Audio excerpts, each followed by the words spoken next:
Dios les bendiga, mis hermanos.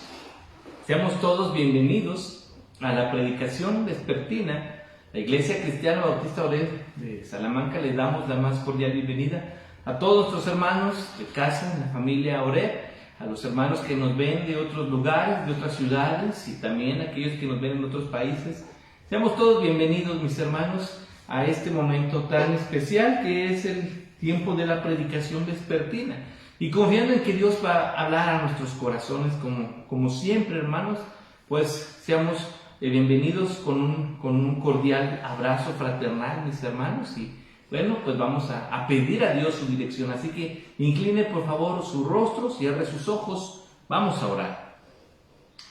Te damos gracias, Señor, por concedernos este tiempo. Te damos gracias porque nos permites, Padre, pues estar nuevamente en reunión a través de los medios, ahora en esta tarde, pero, Señor, reunidos en tu nombre. Y con la misma necesidad, Señor, de que sea tu palabra expuesta y que nosotros seamos fortalecidos, mi Dios, a través del mensaje que el Espíritu Santo ha preparado. Así que aquí está nuestro corazón, está nuestra vida, Señor, para que tú hables a cada uno de nosotros. Gracias te damos por ese tiempo, mi Dios. Presídenos tú, Señor, en el nombre de Cristo Jesús. Amén. Amén. Pues mis hermanos, vamos a meditar en la sección que corresponde a esta tarde y se encuentra en el libro de los Hechos de los Apóstoles. Por favor, Hechos de los Apóstoles. Y vamos a leer del versículo 1 al versículo 9. Hechos 17, del versículo 1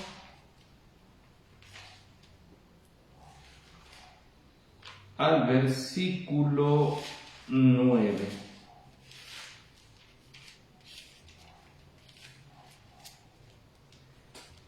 ¿Lo tenemos? ¿Lo tienes? Sí. ¿Quieres leer conmigo? ¿Tú lees el versículo 2? Vamos a ir alternando la lectura entre mi hijo y yo, mis hermanos, como se gusten hacerlo en casa, si quieren leerlo todos unidos, o bien alternar la lectura, hombres, mujeres, papás, hijos. Aquí en este caso está mi hijo Lemuel y nos va a apoyar leyendo el versículo 2, te tocaría el 2, 4, 6, 8. El 9 lo leemos los dos, ¿sí? Entonces, leemos, dice la palabra del Señor así, hermanos. Pasando por Anfípolis y Apolonia, llegaron a Tesalónica, donde había una sinagoga de judíos. Y Pablo, como acostumbraba, fue a ellos y por 3 días de reposo discutió con ellos, declarando y exponiendo por medio de las Escrituras que era necesario que el Cristo padeciese y resucitase de los muertos, y que Jesús, a quien yo anuncio, decía él, es el Cristo. Y algunos de ellos creyeron y se juntaron con Pablo y con Silas, y de los griegos piadosos gran número, y mujeres nobles no pocas. Entonces los judíos que no creían, teniendo celos, tomaron consigo algunos ociosos, hombres malos, juntando una turba, alborotaron la ciudad y asaltando la casa de Jasón, procuraban sacarlos al pueblo. Pero no hallándolos, trajeron a Jasón y a algunos hermanos ante autoridades de la ciudad, gritando: estos que trastornan el mundo entero también han venido acá. A los cuales Jasón ha recibido, y todos estos contravienen los decretos de César, diciendo que hay otro rey, Jesús. Y alborotaron el pueblo, y las autoridades de la ciudad oyeron estas cosas. Pero obtenida fianza de Jasón y de los demás, los soltaron. Muy bien, muchas gracias. Mis hermanos, tenemos una historia. Recordemos cómo tuvo un cambio de planes este segundo viaje misionero del apóstol.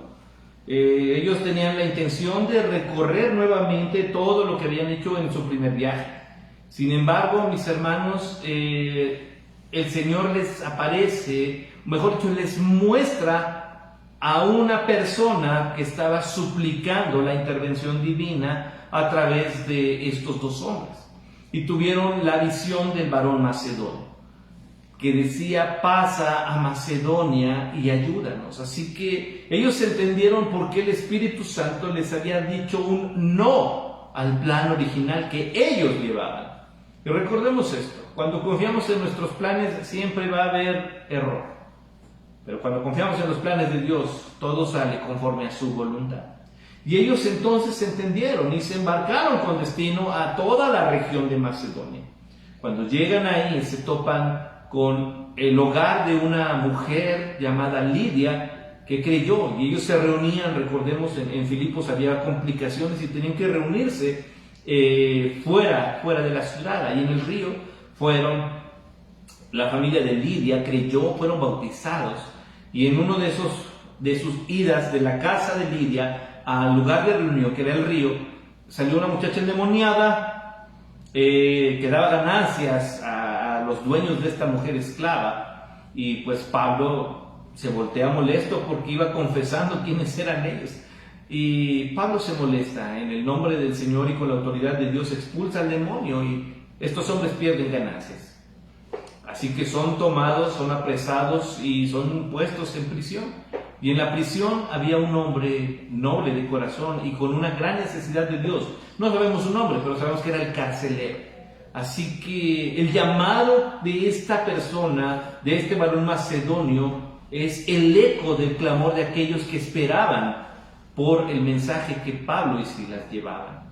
Pero pues salieron de ahí, hermanos, salieron de prisión en Filipos y pasaron a casa de Lidia, se echaron un taquito, les dio para que desayunaran y luego se fueron. ¿Sí? Así lo presenta saliendo de la cárcel, dice el versículo 40 del 16. Llegaron a casa de Lidia, visto a los hermanos, consolaron y salieron de allí. Y entonces tiene, hermanos, lo interesante en nuestra lectura. Dice: pasando por Anfípolis y Apolonia, llegaron a Tesalónica, donde había una sinagoga de judíos. Recordemos, en Filipos no había.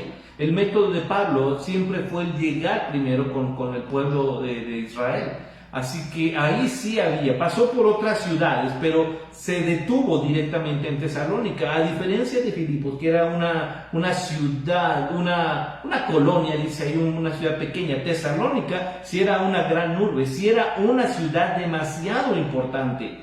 Y allí sí había sinagoga. Recordemos que la sinagoga no podía ser conformada si no había mínimo 10 varones. Tenía que haber 10 varones, dice el versículo 2. Pero varones judíos, no nada más hombres, varones judíos. Y dice el versículo 2: y Pablo, que como acostumbraba, fue a ellos y por 3 días de reposo discutió con ellos, declarando y exponiendo por medio de las Escrituras que era necesario que el Cristo padeciese y resucitase de los muertos, y que a Jesús, a quien yo anuncio, decía él, es el Cristo.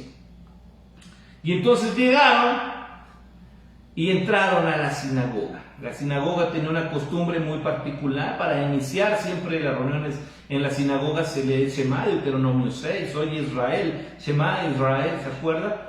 Y entonces, hermanos, procedían a lectura de la ley, de la Torá, pasaban a oraciones, pasaban a la predicación. Ahí en ese momento el líder de la sinagoga era quien decidía, quien asignaba quién podía pasar de los varones presentes a compartir la palabra de Dios. Tenían que ser maestros extraordinarios, hermanos, y de hecho todos tenían que estar preparados para predicar. Nadie de estos varones podía llegar a la sinagoga sin estar preparado para predicar, porque no le avisaban a quién le tocaba predicar, sino que llegaban y en ese instante el líder de la sinagoga asignaba quién. Y posteriormente, si había algún maestro visitante, se le cedía la palabra también. De esta forma era que Pablo y Silas podían hablar abiertamente en las sinagogas. Y dice aquí que llegaron y por 3 días Pablo se levantaba, y esto es lo interesante, no nada más llegaba y decía yo creo en Cristo. Esta es la parte importante, hermanos, cuando se trataba dice, declarando y exponiendo por medio de las Escrituras. Pablo era un conocedor, Pablo sabía de lo que hablaba, hermano, no nada más decía yo me cambié. ahora ya soy cristiano, ya dejé el judaísmo, ahora soy cristiano. Pablo, antes de decir eso, se ponía a leer la ley, se ponía a leer las escrituras, de tal forma que llegaba al punto de decirles, el cumplimiento se llama Jesús. Así que Pablo, hermanos, era una persona enfocada directamente en demostrar quién era Jesús. Y recordemos algo muy importante, hermanos, algo que sabemos teológicamente. Jesús no solo vino a cumplir la ley, Él es el cumplimiento de la ley. Jesús no solo vino a cumplir las profecías, Él es el cumplimiento de las profecías. Jesús no solo vino a cumplir las promesas, Él es el cumplimiento de esas promesas. Así que Pablo creía firmemente eso y dice que por 3 días estuvo, 3 días de reposo, significa 3 semanas, estuvo hablando, le cedieron la palabra y él a través de la escritura demostró algunas cosas importantes, que el Cristo era necesario que padeciese y resucitase de los muertos. Esto significa que era necesario que el Cristo fuese muerto y que resucitara, y que todo eso que iba a hacer el Cristo, resulta que lo hizo Jesús. Así que la predicación era simple: Jesús, y eso es todo, no hay más. Lo que hace Pablo es hablar de Jesús. Dice el versículo 4: algunos de ellos creyeron y se juntaron con Pablo y con Silas, y de los griegos piadosos gran número, y mujeres nobles no pocas. Hubo conversión, hubo gente que se dio cuenta que lo que estaba diciendo Pablo tenía apoyo escritural. No es un invento, no es que quisiéramos, hermanos. Hoy en día qué complicado es poder mostrar a Jesucristo, no solo mediante la palabra ni la exposición del culto, sino con nuestra vida. Decía un amigo así de simple: tus actos gritan tanto que no me dejan escuchar lo que dices. ¿Por qué? Porque tu testimonio es más fuerte que lo que dices. Y todos podemos levantarnos y decir: yo soy cristiano, voy a la iglesia Cristiana Bautista Oreb.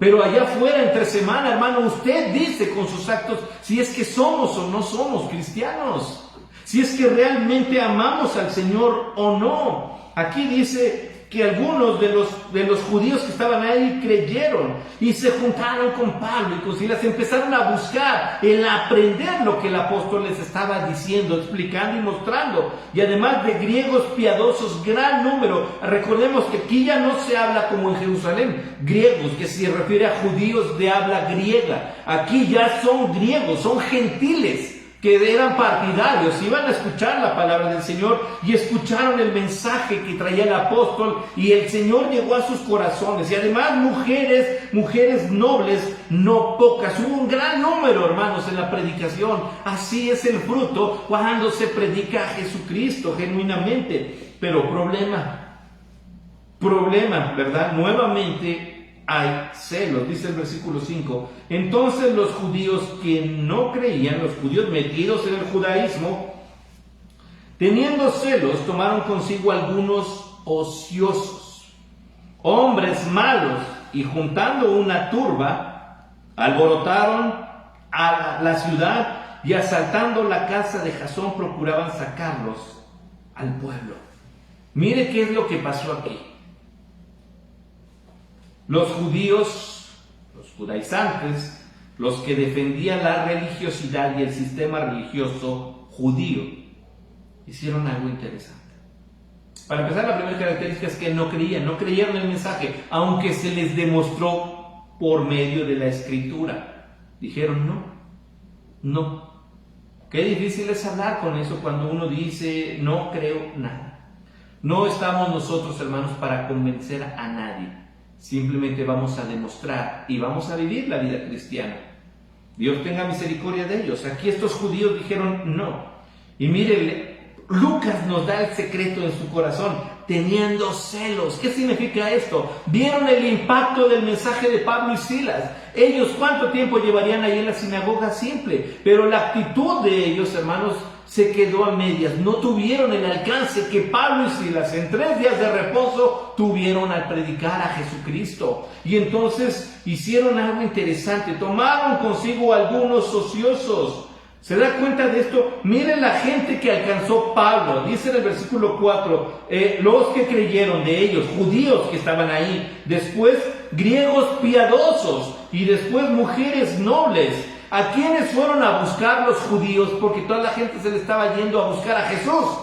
Dice, algunos hombres ociosos.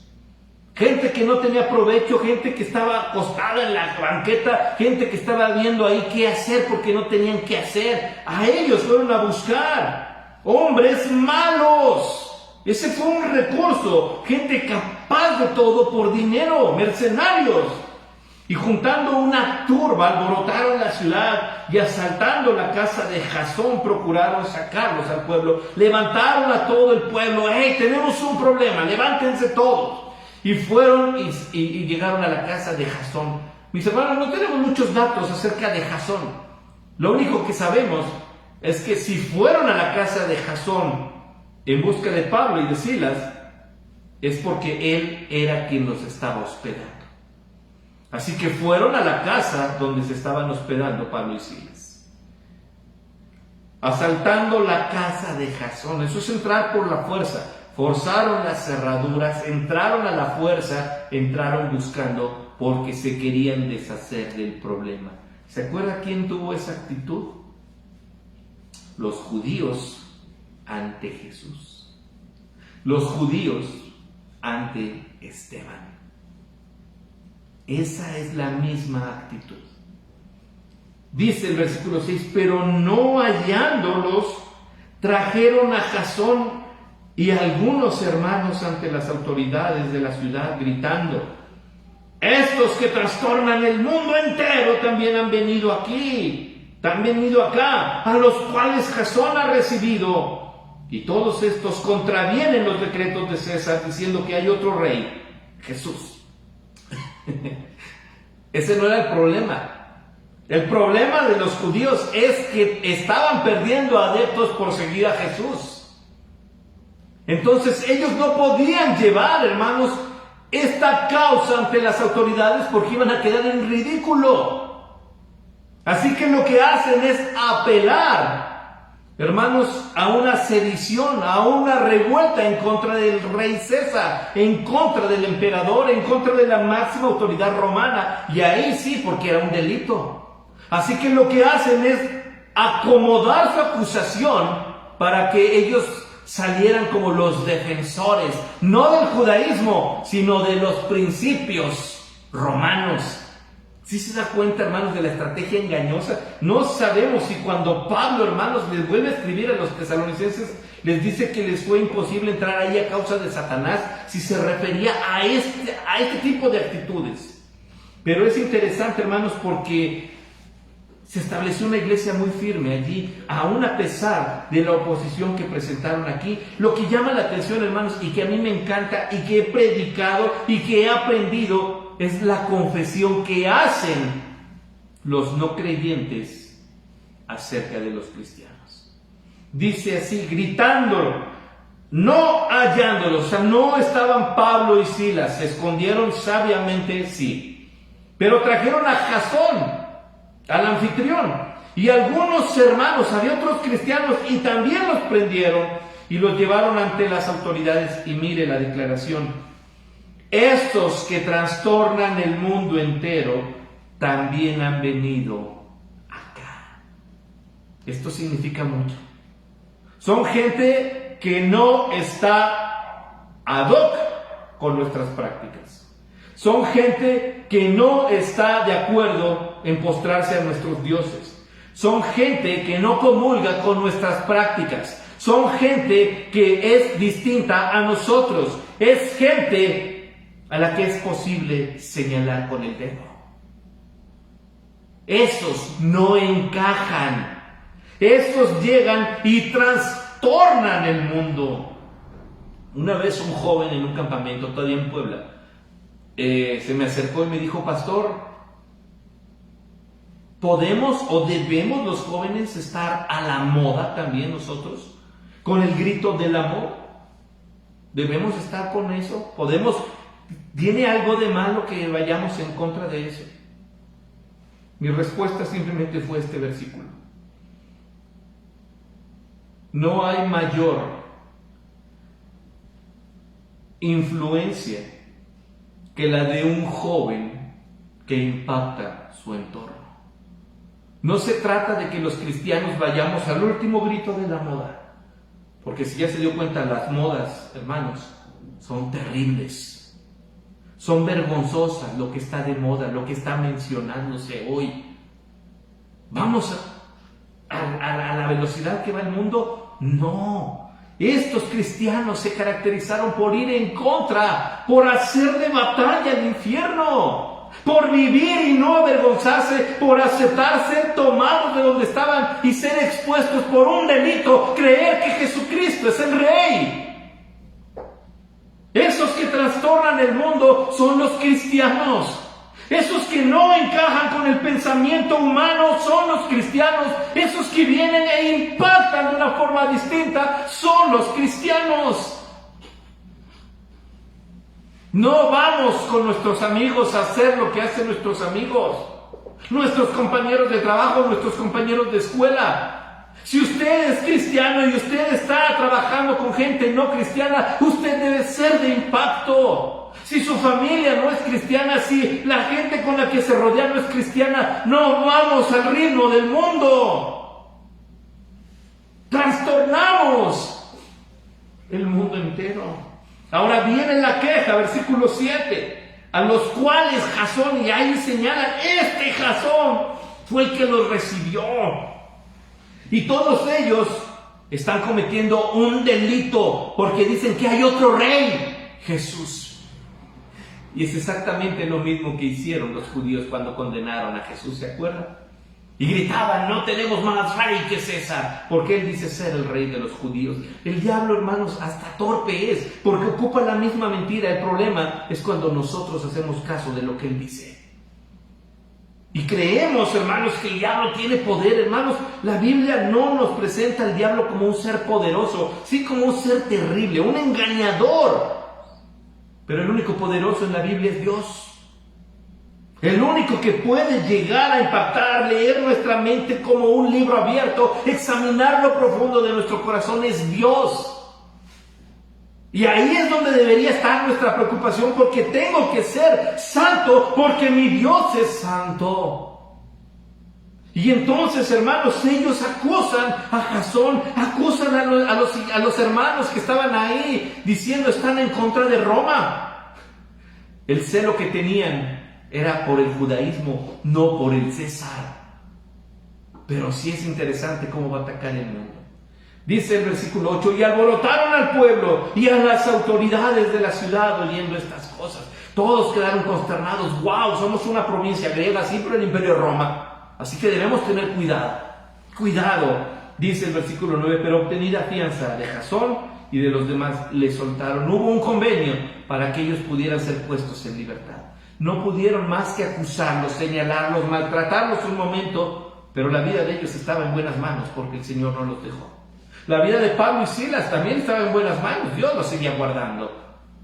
Así que, hermanos, si algo nos deja el alboroto en Tesalónica, es que el cristiano, hermanos, impacta a su entorno. No es bueno hacernos llamar cristianos y caminar tomados de la mano con el mundo.